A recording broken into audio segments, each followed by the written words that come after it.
Good morning and welcome to episode 72 of the Jaguar Report podcast. My name is Gus Logue, joined as always by my co-host John Shipley. Happy Thanksgiving, John. Today's Friday. How was your day yesterday? Thanksgiving was yesterday, buddy. Today is Takesgiving. It's Thanksgiving. it's the time. Gather round. The day that just keeps on giving. Exactly. All year around, really. Exactly. And I had a good Thanksgiving, buddy. How about you?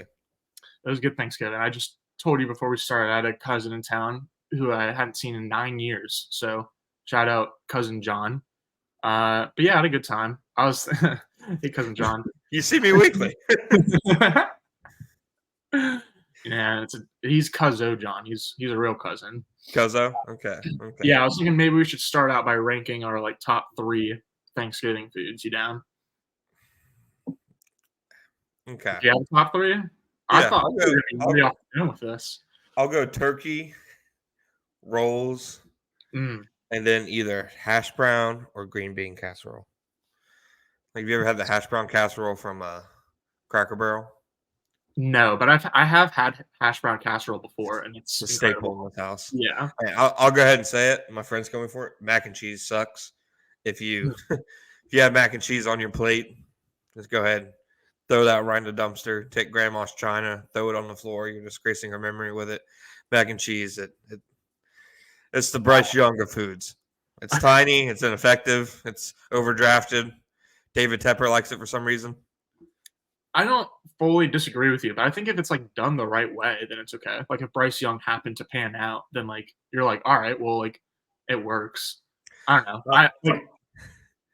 I had mac and cheese yesterday, and it was the best side that we had probably. So I don't really disagree with you that mac and cheese isn't a Thanksgiving food, but the mac and cheese I had was really good, so I feel like I got to stick up for it.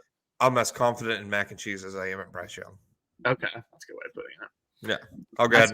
My top 3, stuffing is definitely one. Stuffing with sausage specifically. My roommate said he had stuffing with venison yesterday. I was like, that sounds interesting, but stuffing with sausage, mashed potatoes, not smashed potatoes. And then You like leaving the skin in there? I was trying to think of yeah, no, I usually don't like the skin. Shout out to Taylor Dahl, who made a really good smashed potatoes for 10-10 the other week. But usually I like just mashed where there's no skin. It's just it's mash it with the turkey and the gravy and the stuffing. My dad likes to tell a story of when they were younger. My grandpa did a stuffing with oysters, and I'm like, that sounds horrific. That sounds awful. Wow. I'm trying to think of my third. I guess I'll go pecan pie. Coffee cheddar a little bit, but I was trying to think of what the best dessert is. Rolls is a good one though. Rolls is a pretty underrated side for Thanksgiving. I enjoyed the Macy's Day Parade turkey yesterday. So did I. It was a good reveal on the television, but I caught some screenshots online. So yeah, I also enjoyed it. The gift that keeps on giving. Every year it looks worse too. So it's just deteriorating with age, but. Nonetheless, potential for a big turkey on Sunday, man. Somebody's going to look like a turkey. Someone's going to look like a turkey. Jaguars, Texans. I mean, we've talked about how big of a game this is. 2 weeks. It felt like. I know you're not a big, wrestling guy, but wrestling, they have stuff called house shows where they go to cities and they put on shows for people, but they literally don't put it on TV. So it's just not as important at all. The Titans was a house show for the Jaguars, and this is the pay-per-view. There you go. That's a good way of putting it. Yeah. Like you said, we talked a lot about how big this game is. It's always the next game is always the most important. And that's literally a quote the Jaguars players have said, but this feels like it actually might be the most important because if the Texans win the game, then both teams will have the same record at 7-5, but the Texans will have the head-to-head tiebreaker at 2-0, so they'll be jump to first place in the AFC South, and the Jaguars will be. I mean, I'm sure they'll still have a wild card spot as things would fall, but yeah, they probably would move to the 6th seed. So right now, obviously Baltimore, Kansas City, Jacksonville, Miami are the 4. Division leaders, and then you have Cleveland at 7-3 in the 5th seed, Houston at 6-4 in the 6th seed, and Pittsburgh at 6-4 and the 7th seed. I can imagine you can probably swap one of those out for like Buffalo, or probably Pittsburgh, and then those are probably your 7 playoff teams, I'd say. Yeah, that's fair. So we'll see how it irons out. I mean, either way, I feel like the Jaguars are kind of like playing for seeding at this point. But obviously, if they lose this game on Sunday, then they'll kind of have their work cut out for them a lot more. Yeah, so from the New York Times playoff simulator, the Jaguars' chances to make the playoffs as it stands today is an 89% chance. They have a 7% chance for, the top seed.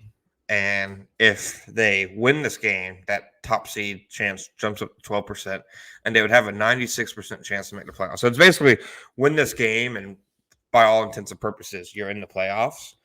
If they lose, they have an 81% chance to make the playoffs. So it's like a 15% chance difference making the playoffs or not. It's still, obviously, 81 is a good chance to make the playoffs, but it definitely does make things, more interesting. But there's absolutely a scenario where the Jaguars lose this game, fans absolutely tear their insides apart for the next 6 to 7 days about C.J. Stroud, Trevor Lawrence, D'Amico Ryans, etc. And the Jaguars are still in prime position to make the playoffs regardless. Right. Yeah, like the whole conversation for the rest of the year is probably just going to be like, who's the number one team in the South? And then if they win on Sunday, like the conversation could kind of shift to like, oh, are the Jags like real contenders to get the number one seed in the AFC? But if the Texans win, I think you have to undoubtedly say they're the top team in the South this year. Like, you can't, regardless of what else happens, you can't be swept by a team, in my opinion, and say it especially if the records are similar and really, have a claim above them. That's fair. All right, well, let's get into it. Jags offense versus Texans defense. Other than seeing whether the team commits red zone turnovers, what are you looking for on Sunday? Yeah, that's the big thing. Like, you go back and watch the Jaguars' Week 3 game against the Texans. Like, they only scored 17 points, but it wasn't as bad as that would say from like a pure like down to down basis. Right. Like, it wasn't. They didn't look like the Titans last week or the Pittsburgh Steelers a few weeks ago, to where they just couldn't move the ball. They just made so many like stupid mistakes, like over and over. Like, they had a Jamal Agnew fumble. Lawrence pressed at one point and made a poor throw that resulted in interception. Lawrence tripped ETN on a 3rd-and-1 run. I don't know if you remember that play. Yeah. They had several 3rd and 4th down conversions, 2 or 3 wiped out. Like, they had like a 4th and 5 that they picked up that was wiped out by a Brandon Sheriff hands to the face. So they literally everything that could have gone wrong for the offense from like that perspective, like the little things and just consistency wise, did go wrong, which lends you to believe like, if they can get out of their own way for like once, like when we saw them last week, they finally, got the hell out of their own way against the Titans. And like that very well could have been a different game if the Jaguars, instead of being super efficient in the red zone and everything, if instead they had just turned it over a ton of times like they did against Houston. Now, that game's a perfect example of what the Jaguars offense looks like when they're not, getting the hell in their own way, like stepping on their – exactly. So, I don't know. I wasn't optimistic about the Jaguars' offense entering last week. I think I only predicted them to score 20 points. But I'm a bit more optimistic this week just because we did finally see a full 60 minutes of them not, tripping all over themselves and vomiting down their bare chest if they try to put together a complete drive. That's true. I think a big difference in this game versus last is that Zay Jones is going to be active in playing. He played 0 snaps in the Week 3 matchup, and Lawrence was fully healthy for that one. But like we kind of saw the Zay Jones effect a little bit last week. I don't know how it feels like he wasn't really like an actual like deep decoy route on like a lot of like Ridley's production. So like you can't really like point to anything he did last week and say like, oh, this is like a clear example of like how Zay is like kind of like lifting up the floor of the offense. But I mean, it is true. He does lift up the floor of the offense. So it'll be interesting to see him this week. Like, if they're doing a lot of 3 wide receiver sets, I think the Jags rank like 3rd or 2nd in 13 personnel usage this year. And so I wonder how much of that is like the fact that they just drafted Strange, extended Engram, and have Luke Farrell, as opposed to like the fact that they were missing Zay Jones. I know that I think Press was saying maybe it was Doug said in the past week that like the Zay Jones injury has been big because it's like messing around with like kind of like their personnel packages and like their groupings and who they can send out there, which is like obvious, but like it was nice to hear a coach actually say it. So that'll be definitely something to look for this week is like the Zay Jones impact. But honestly, I think even though every week is technically a Kevin Ridley week, I'm expecting more of a Evan Engram and Christian Kirk kind of game out of the passing offense just because Denzel Perryman, the middle linebacker for the Texans, is out because of a suspension. And then Jimmy Ward, who's a safety, but I think plays like slot nickel for them, hasn't practiced so far this week with a hamstring injury. So I think the middle of the field is going to be a little bit more open this week. So I'd expect Kirk and Ingram to profit. Yeah, I think that's absolutely fair. Honestly, I think like this should be a week that you see Ingram kind of get back on the horse. It's wild that he hasn't scored like a touchdown this Yeah, year. For like crazy. the year that he's having. Like it felt like last week especially, like they were literally just asking him to do all those like sit routes over the middle. Like, come on, he can do more. He can do more than that. So I'm with you. Like, it definitely feels like eventually, like he's due to have like a bigger game than he's been having. Mm-hmm. I I I think like a big reason the Jaguars did so well passing the ball last week was because of that 12 personnel, leaving a lot of tight ends and pass protection, a lot of 6-man pass protection. It's basically what you're seeing Houston like do well on offense, in my opinion. Because like you watch like any Texans game, and it's basically like 2-man route, like concepts, maybe 3-man route concepts, and a ton of guys in protection. 6-man, 7-man protection, and I think that's what you Right. saw Jacksonville do more of last week. Which I think is, definitely encouraging. Right now, Houston leads the league in receptions allowed to tight ends. They are fourth in yards allowed to tight ends, and they are tied for third in touchdowns allowed to tight ends. So, Mm. and they're first in targets allowed to tight ends. So it definitely does feel like it should be, an Ingram week. Texans defense, they also run a ton of zone defense, as opposed to man defense. And we've talked about it before. Like it just feels like Trevor, at least where he's at right now. I'm not sure if this has always been the case, but at least this year, I feel like he's been a better quarterback against zone than against man. Like you kind of saw it a little bit last week. Yeah.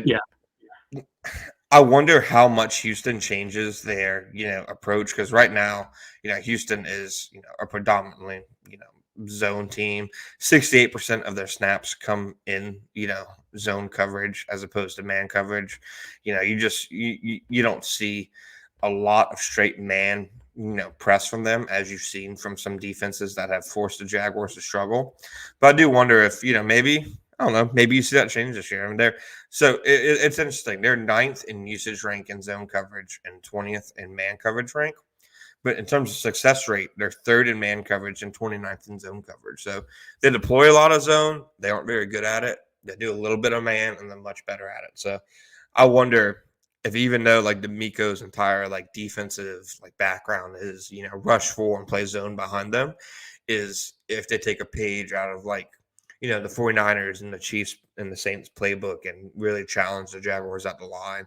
Because that was one thing I felt like you saw the Titans try to do it some last week, but they Mhm. weren't nearly as consistent in like establishing that. And Yeah. like it was clear the Jaguars like made them pay for it. Like you've talked before, like Calvin Ridley, the longer like he gets plays to develop, the better he is. Like he's just not like a quick hitting type guy. So Yeah. if you challenge him at the line and throw off that timing, it really throws off his entire game. And I'm interested to see how Houston really attacks them, because you didn't see a lot of that like in week 3. No. I'm interested. Can you pull up like the defensive stats for like man and zone and everything for just third downs, or maybe third and fourth downs?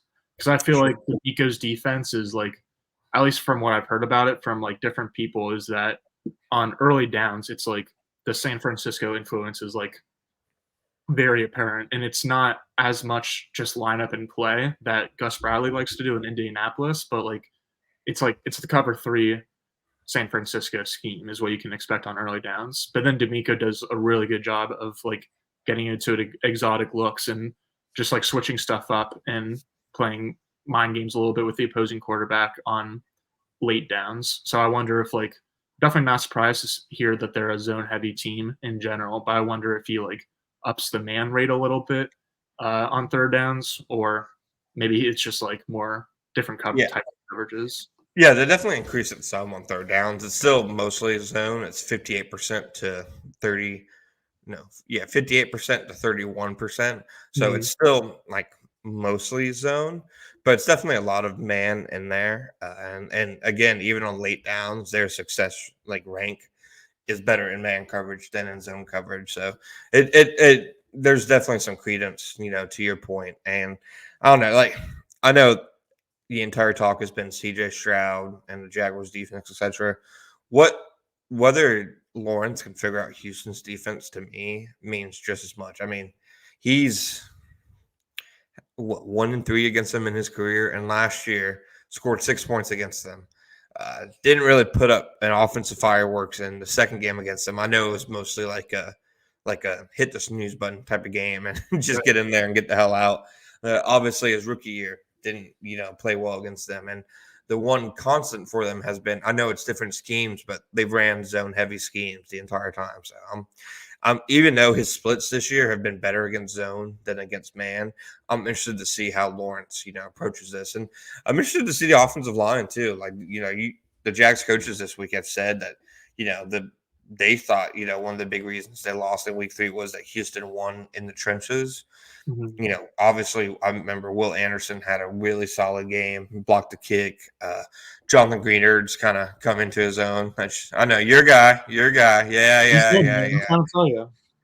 Yeah. He's not like ever going to be a defensive player of the year, but I'm just saying he's a good player. I recall you saying he was a defensive player of the year.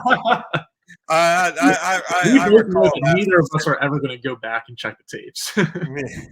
So the last time they played, Will Anderson had 4 pressures and 21.4% win rate. Malik Collins had 4 pressures and a 17.4% win rate. And Greenard had 3 pressures and a 14.3% win rate. So obviously, all those guys did, plenty of damage against the Jaguars in week 3.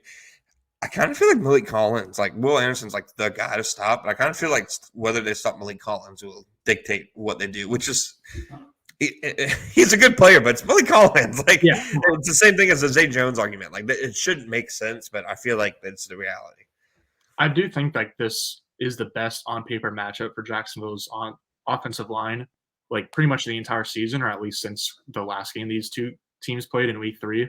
But even then, like Will Anderson was able to take advantage of Anton Harrison probably a little bit easier than I would expect him to be able to on Sunday, just because it was Anton's 3rd ever NFL game as opposed to 11th ever or whatever it is. And that actually makes a decent difference. And Anton hasn't been like a lockdown guy since the bye or like in the past month or anything like that, but he's definitely cleaned up his act a little bit compared to the first month.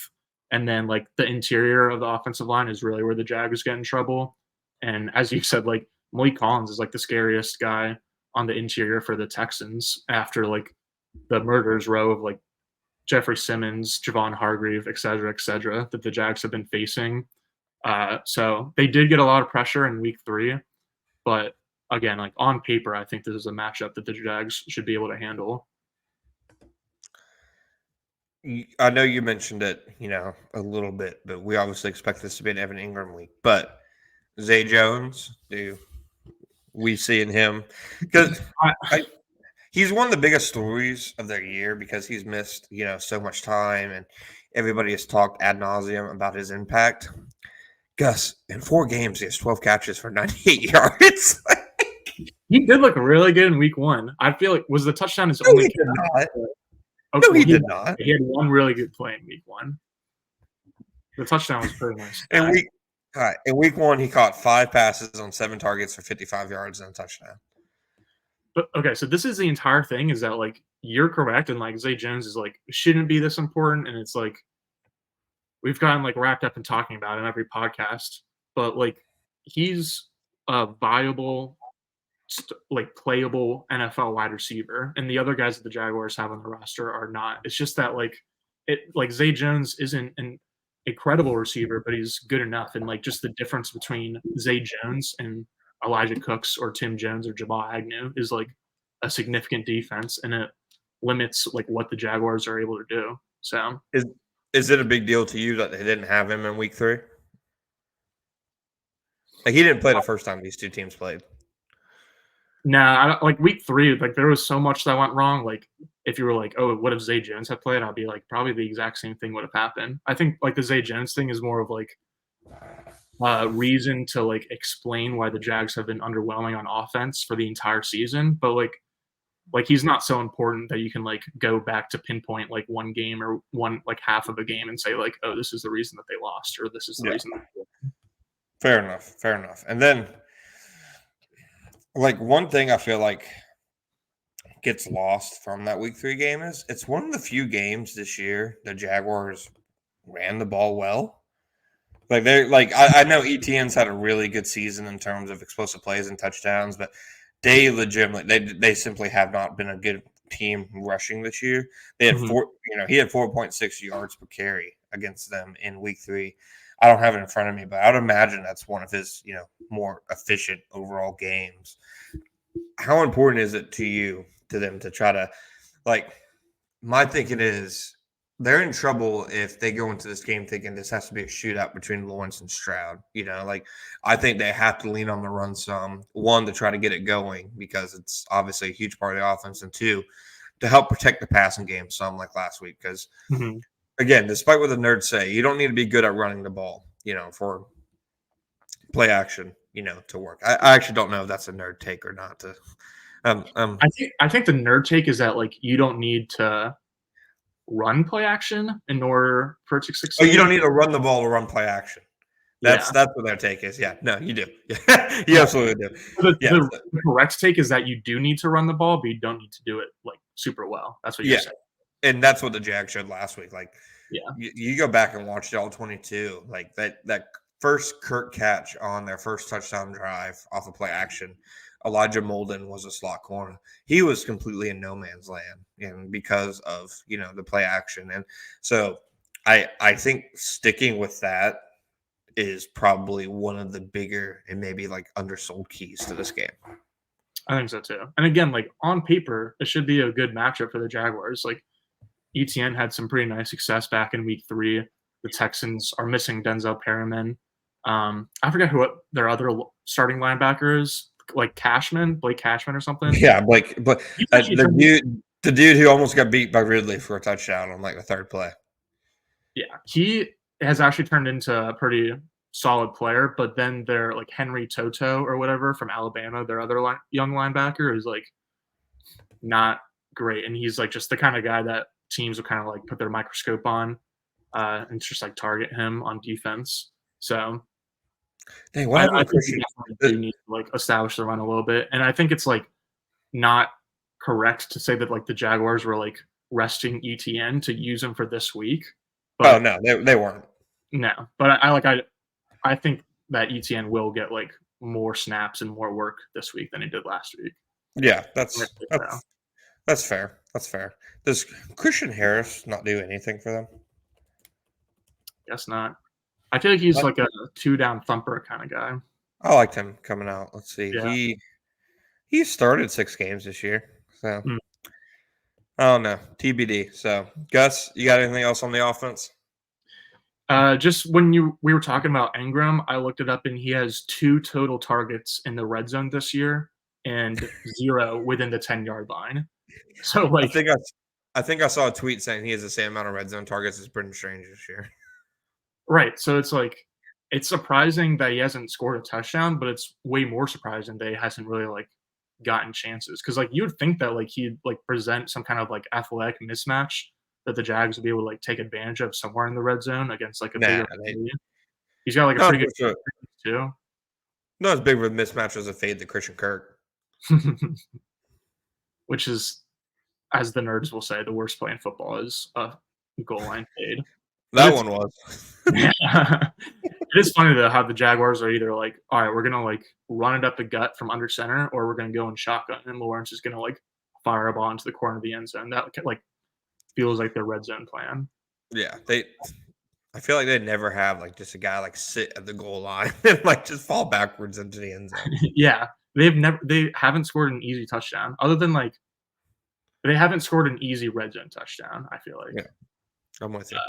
Yeah, I'm I with think like the way that we're saying like get ETN going because that can like open up the passing game like it did last week. That definitely applies to the red zone as well. Yeah, I'm with you absolutely. Ingram definitely does feel underutilized, and that's not, like I don't know what their red zone like. I've been covering this regime for 2 years. I still don't know what their red zone philosophy is, other than try to get Zay Jones under the goalpost. Yeah, that's it right there. I think you nailed it. Yeah, exactly. All right, we're gonna cut for a quick break, and we'll be right back to talk about the defense.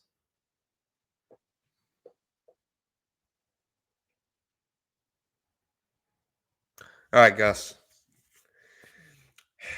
The fragile state, emotional state of all Jaguar fans everywhere kind of hinge on what the defense does against CJ Stroud. Yeah. If CJ Stroud has like a 350-yard, 3-touchdown day, I don't think we can wander into the wilderness that is social media for like the next week. I think Jags fans will be ready to do anything, say anything. It'll be testy. He's that good, man. He is that good. It's not hype, like he's legitimately been as good as everybody says. And I feel like literally every coach and player says this, so it feels like a cliche, but it's real. Like the most impressive thing watching him, and again, you go back and watch the week 3 game, literally like his process is never rushed. He's never, lacking for composure. He's always very, very like keeps things clean, very in control, keeps his eyes downfield. And I would say probably the one thing Trevor doesn't always, do as well. You saw it against the 49ers. He just that composure in the pocket isn't always as there. That's what Stroud already shows as a rookie. And the numbers are obviously ridiculous. The one thing I will say, he's exploded in terms of touchdowns and passing yardage the last 3 weeks, but the Buccaneers pass defense, one of the worst over the last month or so. The Bengals defense has given up the most explosive plays on defense this year, despite Bigelow. The Cardinals defense, I couldn't name you 3 players on it. So it's not like he's been going against the 85 Bears or anything like that each week, So he's done what he's supposed to, and he's produced against bad defenses. On the flip side, he produced against the Jags defense in week 3. A lot of his yardage, I think almost half of it came on those 2 miscommunications and coverage to Tank Dell. Yeah. But to me, the big part of that game was not the plays that he made, but the fact that the Jaguars literally forced him into 0 mistakes. I can't remember a single ball he put in harm's way that day. And that was behind like a backup offensive line. So to me, that's the biggest thing. The biggest thing for their defense all year has been forcing quarterbacks into mistakes and taking advantage of them. They didn't do that against them in week 3. And that's the one thing I'm not sold that they were going to be able to do this week, just because I'm not sure. I know he threw 3 picks last week, but I'm not sure in general how many mistakes this guy's going to make. Yeah, I think we were both saying after week 3, like, holy cow, this guy is like more than legit. Just because like the poise they showed in the pocket more than anything. Like it was like if you like just look at like a 3-point shooter and you don't look at like whether the shot is going in, but you can just like tell how good the form is. And like that was kind of like what it felt like watching CJ, because obviously he did have those 2 big plays to Tank Dell and like kind of lit up the scoreboard and the stat sheet and all of that.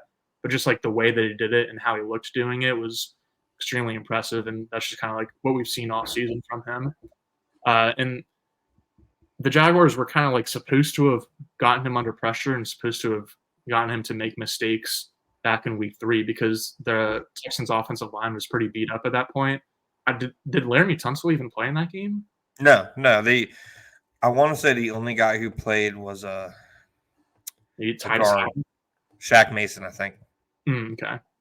So they had 1, maybe 2 of their like typical starting offensive linemen back. No, they have 1. It was definitely 1. Okay. Yeah. yeah, and then it, like, seemed to not really matter.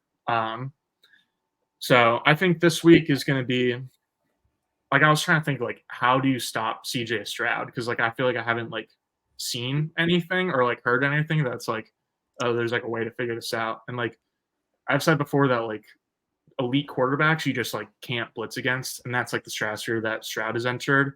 And he's, like, also just tearing apart man coverage. I think I looked it up, he has 9.5 yards per attempt, against man, which is tied with Dak Prescott for 3rd best.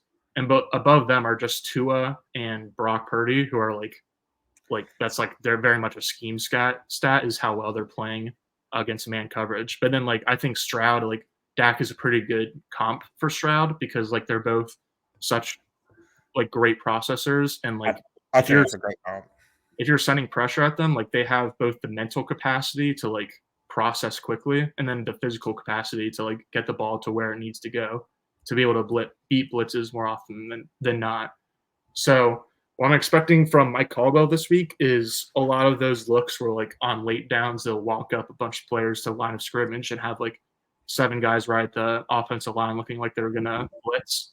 And I feel like what Caldwell's defense has done and what defenses usually should do is like back off against really good quarterbacks, but then get after really bad quarterbacks and like force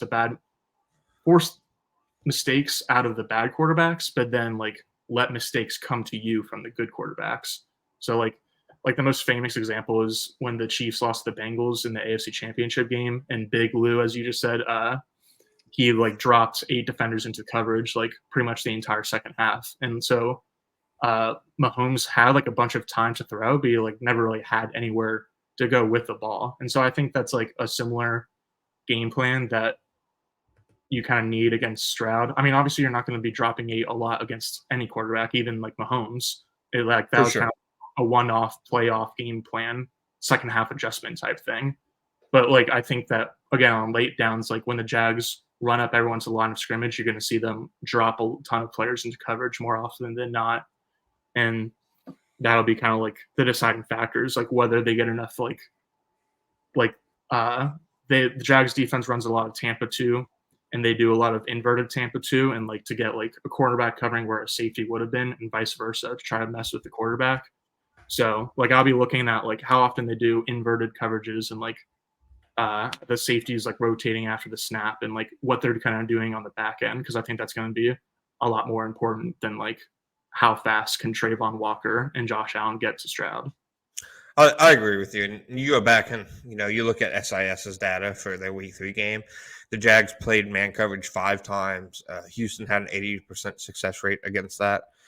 The Jags blitzed 11 times. Houston had a 73% success rate. So it was very clear that man coverage and blitzing did not work against Houston the first time around.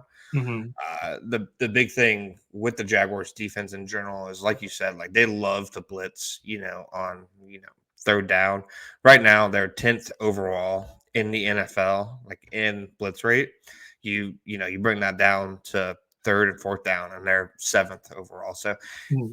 that's my thing. Like it's part of their DNA, but this week it absolutely shouldn't be. So I'm fascinated to see like if they're stubborn and stick with it, or if they like realize because. Again, the big thing is with Houston, they go with so many of these max protection, 6, 7, 8-man protection plays. They want you to blitz, Yeah. like they want as few guys in the secondary as possible. So I'm with you. I think the game plan this week for the Jaguars, it's never their game plan, but I think it has to be rush 4 and drop 7. And like I just think that if you blitz, especially on third down, you're more or less playing right into Houston and CJ Stroud's hands. Mm-hmm. That's what I'm interested to see is if Caldwell can get away from his identity a little bit because that's what the good defense coordinators do. They're able to mix it up some and kind of get away from their core philosophies when they absolutely have to. Mm-hmm. Or, he could be, Wink Martindale and just go down, go down with the ship. Yeah, the hot take I had written down is this is the week Mike Caldwell gets his flowers because I think like we've been like waiting for it all season. I mean, the Jags defense has dropped off a little bit in the past like month after starting off the season super hot. I think they're still Mainly because of the 49ers game. Yeah, but like we were like They're So, like top. They're like number 8 in EPA per play now. They were like number 4 before the 49ers debacle. but even when they were number 4, like it felt like no one nationally was talking about the Jaguars defense or Mike Caldwell. It was like, oh, look, the Jags defense is leading the league in turnovers, but then like that was pretty much the only analysis you were really going to get. And so I think this could be the week that like national people start to finally pay attention to what Mike Caldwell is doing with his unit, because like I kind of think CJ Stroud is going to throw for 300 regardless. But then if he throws like 1 touchdown and 2 picks and the Titans lose, then like that could be enough just to kind of like get the narrative going. If like CJ Stroud and the Texans like kind of like fall short after playing so well in the past month or 2 months. So like I think Caldwell is going to like be able to mix it up and like be able to do at least like we'll see how the execution falls, because like that was kind of like the like where the blame went for the week 3 loss, is that like coaches were like, oh yeah, we were in like decent spots but just didn't execute. So I guess it'll be kind of like that case tomorrow. But I'm confident that like Mike Caldwell will be able to kind of like know what's coming better, because I'll also add that he was asked this week, and along with a player who it was probably Josh Allen, but it might have been someone else, were asked like, oh, is it like easier to play, or like is there anything to you guys being the first team to play CJ Stroud twice, like for the second time? And Yeah, Mike Caldwell was like, yeah, I don't know about like whether the fact that we faced him before matters too much, but just the fact that there's a lot more tape out there matters. And like I think I said during the offseason that usually it's tougher to face rookie quarterbacks at the beginning of the year than the end of the year. Like that's just true. for that reason, is that there's a lot less tape on them. So the Jags were only working with 2 weeks of tape going into week 3 for CJ Stroud and like the Texans offense and how they do things, because they've got a new offensive coordinator. But now they've got over half of a season of film to go through, and I think that'll be a pretty big difference. I think that's a good point. I got 2 questions for you. All right. The first one: will you concede the Dameon Pierce point to me? Yeah. Yeah, He's hurt right now, so like I don't know if he's been hurt. he's ran hurt. He's ran like he's looked like he's been hurt. I'll concede it to him. Okay, Maybe he bounces back, but it's like how often do you do like running backs really bounce back? Devin Singletary, running back 1 in Houston. It looks like it. Yeah, it does. I like his under this week though. A little sneak peek for the picks. All right. Second question: who scores more touchdowns this week? Tank Dell or Tank Bigsby? Yeah, that's my that's my hot take. Tank Bigsby gets into the end zone more than Tank Dell does this week. Yeah, that's a Lock good one. that in. Lock that one in. I think Tank Dell has like 5 touchdowns in the last 4 games or something like that. So Crazy. yeah, he's Yeah. How much does he concern you with? Like Tyson hasn't practiced all week, so again, Peterson's saying in the past like 2 years has been if you don't practice, you don't play. So I firmly expect Tyson not to play on Sunday at this point. How much does that concern you? it doesn't concern me as much as it did for the Steelers game, just because Okay. we talked about how like hypothetically bigger receivers are a better matchup for Campbell. So like Nico Collins would be a good matchup for Campbell. George Pickens would have been a good matchup for him. But like I'm with you. Like I'm more worried about Tank Dell than Nico Collins at this point. And like I obviously like Tyson Campbell is gonna help out the defense more against anyone. But like I kind of I don't think Tyson is like any kind of like Tank Dell stopper. So You're saying Buster Brown's going to lock him down, is what you're saying. No, I think Tank is going to get his regardless, is what I'm saying, regardless of whether Tyson played or not. I hear you on that. You touched on it a little bit earlier, but just how much does it matter for like the Jaguars to get a consistent pass rush this week? Like, does it really matter against this quarterback? I think it would be nice late in the game, which is probably the time that you can't really rely on it from the Jags, since like their depth is so like limited and they just don't really have a ton of guys in the rotation. Yeah. I mean, they definitely rotate plenty, but it's just not very deep. So, it definitely matters. Pass rush ladder matters less this week than most weeks. Because I feel like even if you force him off his spot, like that's you look at some of his big plays in the last couple of weeks, that's when he's been at his best. Yeah. Like it's like you said, you almost have to defend him like Mahomes at this point. Like don't blitz and don't let him get out of the pocket.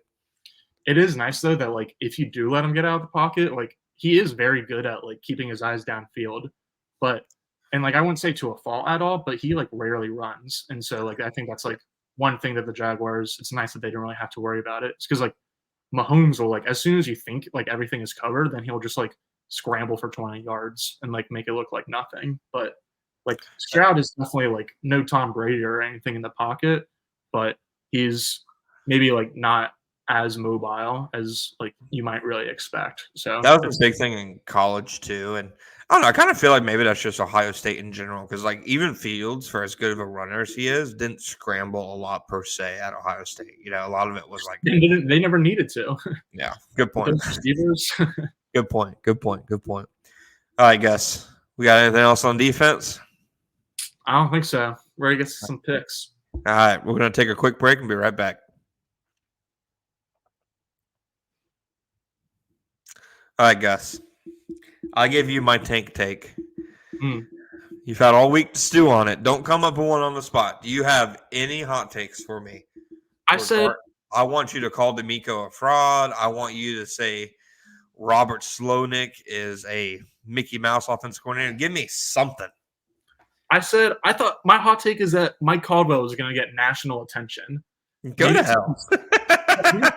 It's juicy as yours. It's not as juicy as calling someone a fraud, but like my hot take is that Peter Schrager will say nice things about somebody. Get the hell out of here.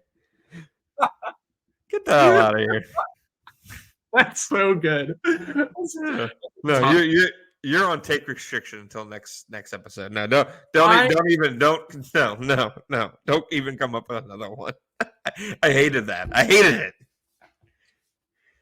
Dang. Okay. All right. Well, I've got a recycled one where I said a few weeks ago that the winner of Ravens Jaguars is going to the Super Bowl. I still kind of like that, just because. Yeah. We'll see what happens on Sunday, but like. I gave you hell for that. Yeah. The Ravens have been my Super Bowl pick for almost a year now because of you. So I guess I'm going to have you to thank if they ended up actually winning. I don't even know why it bothered me so much. The only other thing I wrote down is that, like, I don't know so I wrote this down to ask you about it. Is it a hot take to say that, like, the NFC is way better than the AFC and the NFC has the 3 best teams in the NFL? No, I'd agree with you. I just remember everyone talking about the AFC this offseason, even like the offseason before when Russ got traded to the Broncos, about how stacked it is. But it's like the quarterbacks in the AFC are stacked, but then like we've had Aaron Rodgers, Joe Burrow, Deshaun Watson, Anthony Richardson. I'm sure plenty of other like kind of notable quarterback injuries in the AFC. But then the NFC is just made up of like those 3 powerhouse teams of the Niners, Eagles, and Cowboys. Like easily the best rosters in the NFL. I'm glad. So maybe it's not that Cowboys from the Lions. I'm just saying, like, after we spent the past 2 summers saying like, "Oh, the AFC is so good, the AFC is so good," it's like, to me, like as things stand now, like I'm with you. It's not close. The NFC is the gauntlet. Yeah, I'm with you. I think that's a great pick for my takesmanship. Though I thought I was getting hot enough, but I think I need to work on getting juicy enough for you. Here we go. I got one for you. Would you rather have a player you select with an original pick, like you don't move up for him, who has 4 sacks, or would you rather give up the 12th pick, 33rd pick, a first and a 3rd round pick to get a player with 3 sacks? What? So I'd rather have Williamson. That's my answer. You got bulky ball, my friend. You'd rather sell the farm to produce less than Trayvon Walker. That is why you're not in the big boy chair like he is. Okay. Don't Google anything. Google can't help you here. I'm typing away. I'm like Jim Carrey. Yeah, no. Would you rather have 4 sacks and not giving up any picks, or mortgaging your future and having 3 sacks? It's a simple question. Do you love data, basically? All right, I would rather have No names attached. I don't want you to bring any of your biases into it. Just tell me. 4 sacks, no touchdowns allowed, and the jersey on my back has Herndon on it. That's what I'm picking. Oh yeah, obviously, best pass rusher on the team. he's gonna. Trey Herndon is this close to a game-changing strip sack, man. It's coming. This is the week. Okay, another hot take. Trey Herndon, fourth quarter strip sack this week. Get the hell ready. Buckle the hell up. Yeah. Yeah. All right. That's my take, buddy. Here's my balky ball for you. Would you rather sign a player to a 3-year, $41 million contract and have him score 0 touchdowns? Or would you sign a player to a 1-year, $6 million contract and have him score 5 touchdowns this year? Feels disingenuous. Oh, this does. You just got balky balled. I don't like this game anymore. This year. I remember I liked Dalton Schultz, and everyone else seemed like, nah, he's like not that good. No one should pay him. Yeah. And then the Texans get him for $6 million. It's like he's not awesome, but he's serviceable, clearly. So you'd rather have Will Anderson and Dalton Schultz than Trayvon Walker and Evan Ingram? I'd rather have Dalton Schultz and Will Anderson than Trey Herndon and Evan Ingram. No, that's not. No. No, you're not. I'm taking away. Is that not how this works? I thought, don't you love data? It's like 1 and 1. I'm taking away your takesmanship until next episode. And you also can't balky ball until next episode. You keep it up, you can't have dinner tonight either. All right? I'm going to take the door off your room. All right? Oh, man. All right. I'm going to balky ball responsibly. In my room balky ball responsibly. All of Saturday, I'm locking myself in my room and going to work. I'm going to do a darkness retreat just to better my takesmanship. Then you're going to tear your Achilles after it. Speaking of darkness retreats, I hate the whole Aaron Rodgers coming back thing. It's so insane to me. Why are you doing this? Like, I sincerely hope that they still have 4 wins when he comes back. So and he comes in anyway. Like it's like literally like an Office plot, like where he has to come back now. I won't shut the hell up about it. Like, he's gonna look like an idiot if he doesn't, dude. Literally, like, he's pretty obviously doing this, like trying to come back, like not to help the Jets, but just to like prove to everyone, like, yeah, I'm still Aaron Rodgers. Like, I'm still a great athlete. I can do anything. I'm better than everyone. So insane. I'm 99% sure it is so he can make another comment about modern medical science. But not to get into that's a Thanksgiving table with your relatives conversation. Oh yeah. We covered that yesterday. Okay, Gus. Give me your pick of the week. I'm gonna give you mine. Zay Jones under 30.5 receiving yards. Lock it in, throw away the key. There's no chance. Yeah, I think he could be like heavily involved and relatively heavily involved and get like 5 targets and 3 catches and still like 11 yards. I could see him having one of his best games of the year and getting like 25 receiving yards. Yeah.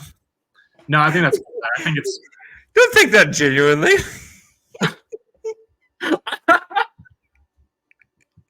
The fact that you nodded along was like, yeah, that sounds like a good game from him. That says it all. You're right. You kind of slipped it under me. I was just about to say that. I don't even know what I was about to say. I was just ready to move on to my next comment. You're rolling with it. Yeah. 25 yards sounds good. I was just going to say, like, I think it's pretty – you can't expect him to do anything production-wise until he shows it. And so I think that's a good best bet. My lock of the week was Evan Ingram touchdown score because I was like, he hasn't scored one this year. But then, like, the stat that I found where he has 2 red zone targets, probably 0 end zone targets on the season is a little frightening. So I'm gonna scratch that as my lock of the week. But I'm still going to suggest Ingram anytime touchdown score I'd also like Engram over 46.5 receiving yards. Yeah. Chris Kirk over 57.5 receiving yards. Yeah, me too. And then Devin Singletary's rushing yards prop isn't up yet. I'm assuming it's because like sportsbooks are waiting to see if Dameon Pierce is going to play or not. But regardless, I like Singletary's rushing under because he's had over 100 yards in the past 2 games, but they were against like terrible run defenses. And like the Texans actually ran pretty well against the Jags back in week 3, if I remember. But I think like Singletary isn't even going to sniff 50 yards. I like ETN to score a touchdown too. Him and Tank or his take unofficial. They're both scoring. I didn't say they were going to throw any. They really, I mean, they should be establishing the run in the red zone, like in general, but especially the red zone. I live for a world, like I said, where they score 3 or 4 rushing touchdowns in the red zone in one game just to piss everybody off about Trevor's touchdown. It was great last week. Like Trevor's 4 touchdowns. Like I saw somebody was like, yeah, but 2 of them are rushing touchdowns, so I can't brag about those. They were both like reaching for the pylon. People are sick in the head. People are sick in the head. People are sick in the head. All right, Gus, go ahead. Give me the prediction. Who's winning the ball game? I'm trying to think of what I wrote down for Big Cat Country. Pretty sure I said 30-24 Jaguars. We do it oppositely. This is where I set my take for Jaguar Report for on Saturday. Yeah, I'm gonna go. God, Jaguars 27, Texans 24. I have no reason to believe the Jaguars win the game other than that they did so many stupid things the first time they played that I think they correct at least half of them and give themselves a ball game. And also, I think there's something to the point that they play better on the road. They play better when people are picking against them. They play better when their backs are against the wall. I believe that. I think they roll out of bed on that morning against the Texans and thought they would show up and win the game. I agree with all that. And even if I didn't, like, I think they would just be like pissed off from the week 3 result alone. And like just week 3 and then like just Trevor being 1-4 in his career against the Texans. Because I think he was 1-3 going into this year, and then they lost week 3. Yeah. It the sounds of the game. I don't know if it was that or the video they put out. Like you can literally see Trevor like saying to Doug immediately after they beat the Titans that I'm 1-4 against the Titans. Like right, forget the Titans. Let's move on. I think I'll have plenty of motivation, and I think like having more film on Stroud in the offense is actually a big deal. So yeah, I thought we were both like idiots last week. I was like we both picked the Niners and like, okay, sure. Like they were coming off of a bye and doing pretty well, but like, I didn't pick the Niners. Did we both pick the Jaguars against the Niners? And then last week I was like, are we both idiots for picking the Jaguars again to win this game? And then obviously we know ball. So I think every time I pick against them this year, they win. Like I picked against them against the damn Atlanta Falcons. That's true. I feel like that's like the last time you've been. I think I picked against them against Buffalo. I think every other week, I've picked them. There you go. Gus, you got any other takes for us? No, I'm just going to go eat a turkey sandwich. Yeah, go do that. You go do that and think about what you did here today. All right. Well, I can't have dinner tonight, so I got to make sure I have a big lunch. Why can't you have dinner tonight? Because you told me I couldn't. You're dang right you can. I'm glad you listened. You also sweared, so that's not taller in the swear jar. Yeah. What did I say? Did I drop the double hockey sticks? No, you said the pived off word that I say every other episode. So I want you to think about what you did.